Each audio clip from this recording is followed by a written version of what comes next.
So yun, what's up mga boss? Magluluto tayo ngayon ng spicy chicken booties na saktong-sakto pang pulutan, pang ulam. Panoorin niyo lang tong video ko mga boss.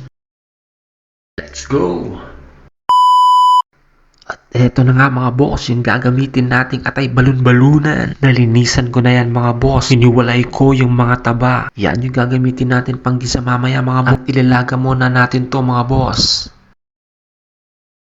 Sinti tayong lagay ang palayo, lagay ang atay balon-balon, lagyan ng asin, pan. Hintayin lang natin lumambot mga boss. Pag malambot na mga boss, hanguin na natin yan. Make sure na malambot na yung balon-balunan mga boss bago hanguin. Hugasan natin ulit, matanggal yung mga kumapit. At yan na nga mga boss, nahugasan ko na mga boss. At start na natin hiwain. At sa una, hiwain lang natin to ng pahaba mga boss. Ninipisan ko lang sa akin. Nasa inyo na yan kung anong gusto nyong hiwa. Mas okay kasi yung manipis para madali lang maluto mga boss. At yan, idadice lang natin siya ng maliliit mga boss.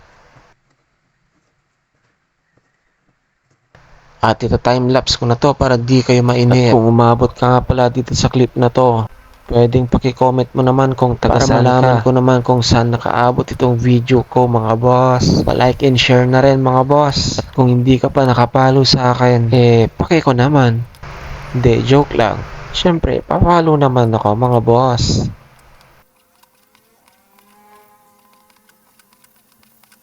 At sa puntong ito mga boss, tuturuan ko kayo kung paano magkapera.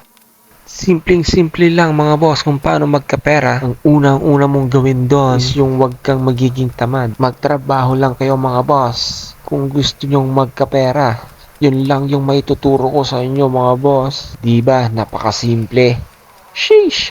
Ako nga mga boss, tinatsagaan ko lang. Baka sakali lang ako. Kung yung iba ay mataas na sa larangan ng pagbo-vlog. At yung iba ay pausbong pa lang sa pagbo-vlogging. Ako naman ay punla pa lang, hindi pa tumutubo. Pero tinatry ko pa rin mga boss. At baka sakaling mapagbigyan at mapansin ng iba. At maging isang content creator din na sikat sa hinaharap mga boss. Wala namang mawawala at wala din namang masasayang kung aking susubukan mga boss. Kaya go na lang ako ng go.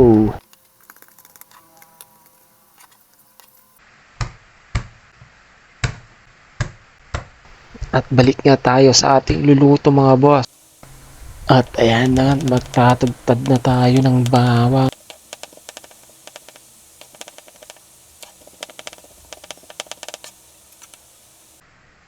At syempre hindi mawawalang sibuyas mga boss.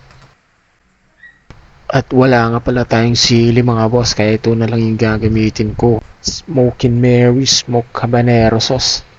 All goods yan mga boss. At tinunaw ko na nga yung taba dun sa palayok mga boss. At yun ang gagamitin nating mantika. At yan, igigisa na natin yung bawang at saka sibuyas.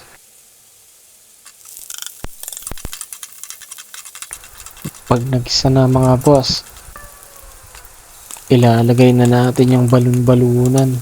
At hahaluin lang natin yan hanggang sa magisa.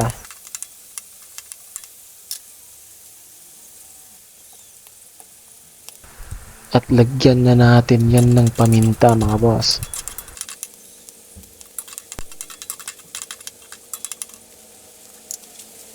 Siyempre yung magic sarap.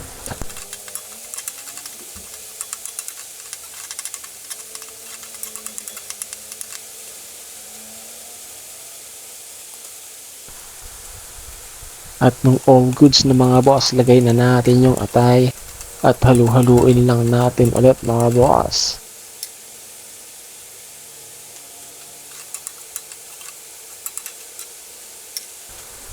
At maglalagay na tayo dyan ng konting toyo.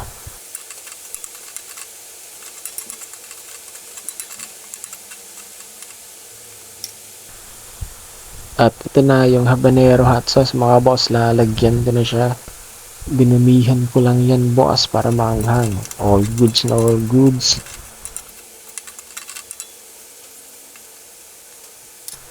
At syempre maglalagay tayo ng konting tubig mga boss para mas lumambot pa yung ating niluluto.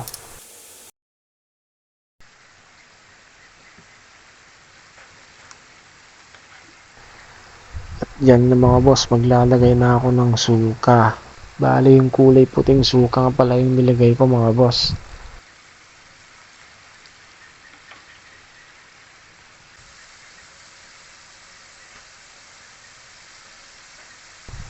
At nung matutuyo na mga boss, maglalagay na tayo ng ketchup dyan mga boss, pampakulay. Tsaka magsisilbing tamis na rin ng ating niluluto. Ayan mga boss, tansyahan na lang yan.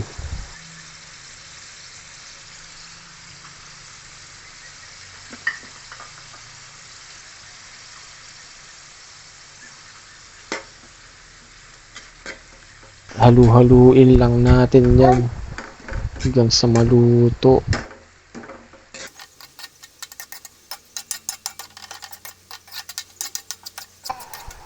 Patutuyuin lang natin yan ng konti mga boss, para lumabas yung kanyang mantika. Ayan, all goods na yan boss, pwedeng pwede na yan. Pwede nang patayin yung apoy mga boss. At ito na yung ating niluto mga boss. Salamat sa mga tumapos ng aking video mga boss.